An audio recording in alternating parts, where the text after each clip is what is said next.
ಈ ಕರ್ನಾಟಕ ರಾಜ್ಯದಲ್ಲಿ ಕಾಂಗ್ರೆಸ್ ಸರ್ಕಾರ ಬರಬೇಕಾದ್ರೆ ಡಿ ಕೆ ಅವರು ತುಂಬಾ ಪಾತ್ರ ಇದೆ. ಕರ್ನಾಟಕ ರಾಜ್ಯದಲ್ಲಿ ಕಾಂಗ್ರೆಸ್ ಸರ್ಕಾರ ಬರಬೇಕಾದ್ರೆ ಡಿ ಕೆ ಶಿವಕುಮಾರ್ ಅವರು, ಸಿದ್ದರಾಮಣ್ಣ ಇವರಿಬ್ಬರು ಹೋರಾಟ, ಅವ್ರ ಮೇಲೆ ಇಟ್ಟಂತ ನಂಬಿಕೆ ಕರ್ನಾಟಕ ರಾಜ್ಯದಲ್ಲಿ ಸರ್ಕಾರ ಬಂದಿದೆ. ಇವತ್ತು ಮುಖ್ಯಮಂತ್ರಿ ಆಗಬೇಕು ಅಂತ ಇದ್ದವರು ಆಗಿರಲಿಲ್ಲ.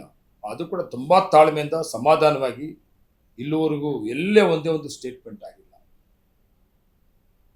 ಮುಖ್ಯಮಂತ್ರಿಗೆ ಸಹಕಾರ ಕೊಟ್ಕೊಂಡು ಡಿ ಕೆ ಶಿವಕುಮಾರ್ ಬರ್ತಾ ಇದ್ದಿದ್ದು. ಅದೇ ರೀತಿಯಲ್ಲಿ ಹೈಕಮಾಂಡ್ ಹೇಳಿದ್ರೆ ನಾನು ರಾಜೀನಾಮೆ ಕೊಡ್ತೀನಿ, ಒಂದು ದಿವಸ ಕೂಡ ಇಟ್ಕೊಳ್ಳಲ್ಲ ಅಂತೆಲ್ಲ ಮೊದಲಿಂದ ಕೂಡ ಹೇಳ್ತಾ ಇದ್ರು. ಯಾರು? ಸಿದ್ದರಾಮಣ್ಣವರು. ನಮಗೂ ಹೇಳಿದ್ದಾರೆ, ಡಿ ಕೆ ಅವ್ರಿಗೂ ಹೇಳಿದ್ದಾರೆ.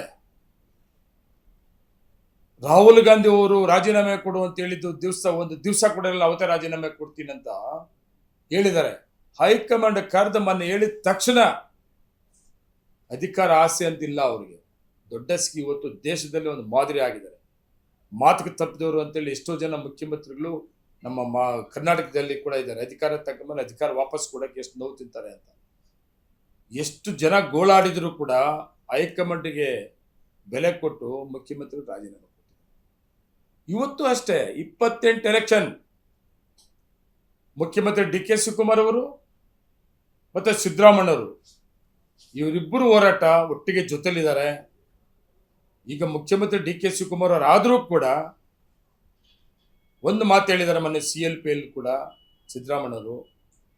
ಇವತ್ತು ನನ್ನ ಹೈಕಮಾಂಡ್ ನನಗೆ ಅವಕಾಶ ಮಾಡಿಕೊಟ್ಟಿದೆ. ನನ್ನ ಜೀವನ ವಂಶೋದಯ ಮಲ್ಟಿ ಸ್ಪೆಷಾಲಿಟಿ ಆಸ್ಪತ್ರೆ ಕೋಲಾರ. ಇಲ್ಲಿ ಅತ್ಯಾಧುನಿಕ ತಂತ್ರಜ್ಞಾನವನ್ನ ಬಳಸಿ ಎಲ್ಲಾ ಮೂಳೆ ಸಂಬಂಧಿ ಕಾಯಿಲೆಗಳಿಗೆ ಪರಿಹಾರ ಸಿಗುತ್ತದೆ.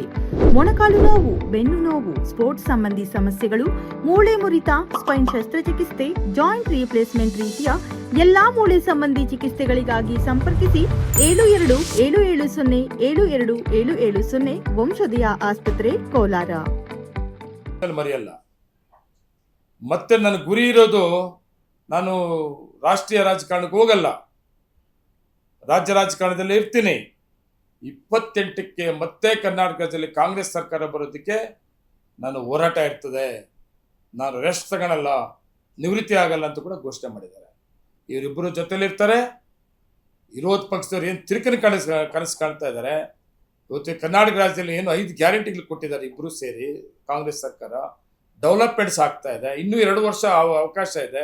28ಕ್ಕೆ 100% ಡಿ ಕೆ ಶಿವಕುಮಾರ್ ಅವರು, ಸಿದ್ದರಾಮಣ್ಣವರ ನೇತೃತ್ವದಲ್ಲಿ ಕಾಂಗ್ರೆಸ್ ಮತ್ತೆ ಅಧಿಕಾರಕ್ಕೆ ಕರ್ನಾಟಕ ರಾಜ್ಯ ಬರ್ತದೆ.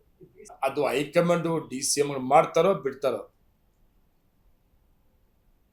ನಮಗೇನು ಮುಖ್ಯಮಂತ್ರಿ ಮಾತು ಕೊಟ್ಟ ಪ್ರಕಾರ ರಾಜೀನಾಮೆ ಕೊಟ್ಟು ರಾಜ್ಯದ ಒಂದು ಕೂಗಿತ್ತು.